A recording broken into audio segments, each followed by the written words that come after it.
ಭೌತಶಾಸ್ತ್ರದ ಮಹಾವಿಜ್ಞಾನಿ Albert Einstein, ಅಣುಬಾಂಬ್ನ ಪಿತಾಮಹ Albert ಆಪನ್ಮೈರ್ ಕೂಡ ಒಬ್ಬ ಯಹೂದಿ ಅನ್ನೋದನ್ನ ನೋಡಿದ್ರಿ.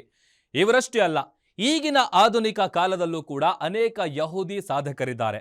ಅವರ ಬಗ್ಗೆ ತೋರಿಸ್ತೀವಿ ನೋಡಿ. ಇಡೀ ಜಗತ್ತನ್ನೇ ಮೋಡಿ ಮಾಡಿದೆ ಫೇಸ್ಬುಕ್ ಮಾಯಾಜಾಲ.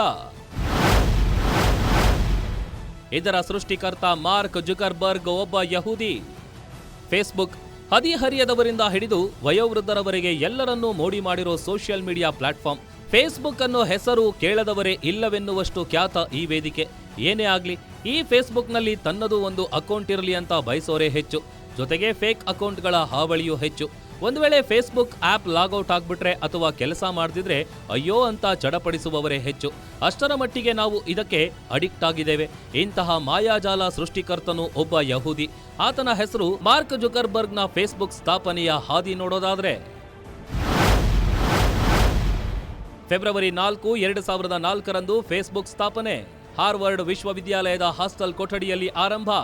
ತನ್ನ 4 ಸಹಪಾಠಿಗಳೊಂದಿಗೆ ಫೇಸ್ಬುಕ್ ಆರಂಭಿಸಿದ ಜುಕರ್ಬರ್ಗ್ ಮೊದಲು ದಿ ಫೇಸ್ಬುಕ್ ಅನ್ನೋ ಹೆಸರಿನಿಂದ ಕರೆಯಲಾಗ್ತಾ ಇತ್ತು.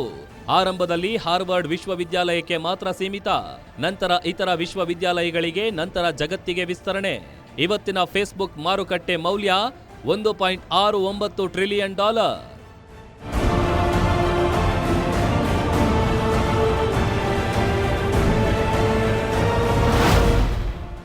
ಛೇ, ಈ ಫೇಸ್ಬುಕ್ ಸಹವಾಸ ಸಾಕು. ನಾನು ಕೇವಲ ಇಂಟರ್ನೆಟ್ ಬ್ರೌಸಿಂಗ್ ಮಾಡ್ಕೊಂಡು ಇರ್ತೀನಿ ಅಂದ್ರ ಒಂದೇ ಒಂದು ನಿಮಿಷ. ನೀವು ಇಂಟರ್ನೆಟ್ನಲ್ಲಿ ಏನನ್ನಾದ್ರೂ ಹುಡ್ಕೋಕೆ ಬಳಸ್ತಿರಲ್ಲ ಗೂಗಲ್. ಈ ಗೂಗಲ್ ಕಂಪನಿಯ ಸಹಸ್ಥಾಪಕರು ಕೂಡ ಯಹೂದಿಗಳು.